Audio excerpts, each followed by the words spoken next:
வாய் கூசாம ஏன் மேல பழி தூக்கி போடுறீங்க? ஒரு மனசாட்சின்றது வேணாம். கரூர் விஷயத்துக்கு வரேன். கரூர்ல என்ன நடந்ததுன்னு அந்த கரூர் மக்களை கேட்டாலே புட்டு புட்டு புட்டு வைப்பாங்க. ஏன் மேல பழியை தூக்கி போடுறீங்க? என்னமோ நாங்க அரசியலே பண்ண மாட்டோம், இந்த விஷயத்துலலாம் நாங்க அரசியலே பண்ண மாட்டோம் வீடியோ போட்டுவிட்டு போய் சட்டசபையில் உட்காந்துக்கிட்டு ஏன் மேல பழியை தூக்கி போடுறீங்க? லேட்டா வந்துட்டாருன்னு போலீஸ் கொடுத்த டைம்ல நாங்க இருந்தேன். நாமக்கல்ல இருந்து கரூர் வர வழியில இருந்த மக்கள் எல்லாரையும் நான் என்ன அம்போன்னு விட்டுட்டு வர சொல்றீங்களா? நாமக்கல்ல இருந்து கரூருக்கு நான் எப்படி வந்தேன், எவ்வளவு நேரத்துல வந்தேன், உலகமே லைவ்ல பாத்துக்கிட்டு இருந்தது. வாய் கூசாம ஏன் மேல பழி தூக்கி போடுறீங்க? ஒரு மனசாட்சின்றது வேணாம். சரி, நீங்க தான் எதுவுமே பண்ணல சார். அப்புறம் ஏன் சார் 20 வருஷமா கரூர்ல மட்டுமே, கரூர் பகுதியில மட்டுமே போட்டி போட்ட உங்களுடைய ஒரு அடிமைய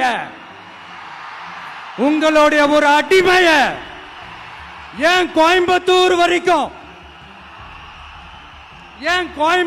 வரைக்கும் ஓட வச்சீங்க?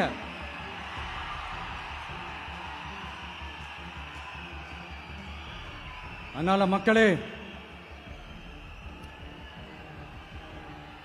அத்தனை வழிகளையும் தாங்கிக்கிட்டு உங்களுக்காக நீதி கேட்க வந்த இந்த விஜய், இப்போ நான் உங்ககிட்ட நீதி கேட்கிறேன். நீங்க தயவு செஞ்சு எனக்கு நீதி வழங்கணும்.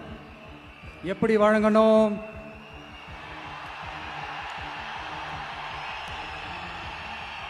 நாளைக்கு ஏப்ரல் 23ஆம் தேதி சும்மா காலங்காத்தால பக்காவா ரெடி ஆயிட்டு ஓட்டர் ஐடி கார்டை கையில எடுத்துக்கிட்டு வீட்டில் இருக்கிற சாமியெல்லாம் நல்லா கும்பிட்டுட்டு உங்க பக்கத்து வீட்டுக்காரங்க, ஏத்து வீட்டுக்காரங்க, அங்கிள் ஆண்டி எல்லாரையும் சந்தோஷமா கூட்டிட்டு முதல்ல பூத்துல போய் நின்று அந்த விசில் சின்னத்துக்கு நேரா இருக்கிற அந்த பட்டினை ஒரு அழுத்தங்க. இது ஒரு தலைமுறைக்கான தேர்தல், இது உங்களுக்கான தேர்தல். அத்தனை வழிகளையும் தாங்கிக்கிட்டு உங்களுக்காக மட்டுமே வந்திருக்கிறேன். உங்களுக்காக நன்றி கடன் செலுத்துறதுக்காக மட்டுமே வந்திருக்கிறேன். ஒரு நாளும் போய் சொல்லி உங்களை நான் ஏமாத்த மாட்டேன். ஒரே ஒரு வாட்டி ஆசையா இருக்கு, ஒரே ஒரு வாட்டி ரிப்பீட் பண்ணிக்கிட்டுமா? கடைசியா இந்த 4 முனை போட்டி, 40 முனை போட்டி, எத்தனை முனை போட்டி, எத்தனை உருட்டினாலும் இங்க 2 முனை போட்டி தான். ஒன்று இன்னொன்னு எஸ், ஒன்னு டிவிக்கு, இன்னொன்னு டிஎம்கே. மக்கள் விரோத ஆட்சி நடத்துற ஸ்டாலின் சார் வேணுமா?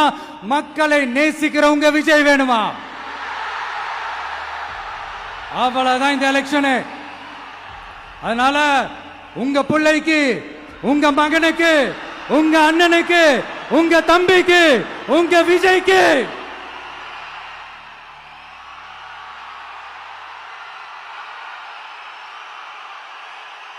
ஒரே ஒரு வாய்ப்பு கொடுங்க.